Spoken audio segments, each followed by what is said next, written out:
Okay, what we're looking at here is where a toilet used to be, and the flange kind of broke off. And it's old cast iron flange. Back in the day when they put these in, they did it with lead and oakum.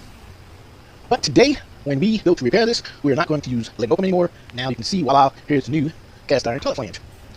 And this is made specifically for situations like this, so that you don't have to melt lead and pour a joint and connection. Now you just slide the toilet flange over the 4-inch cast iron pipe.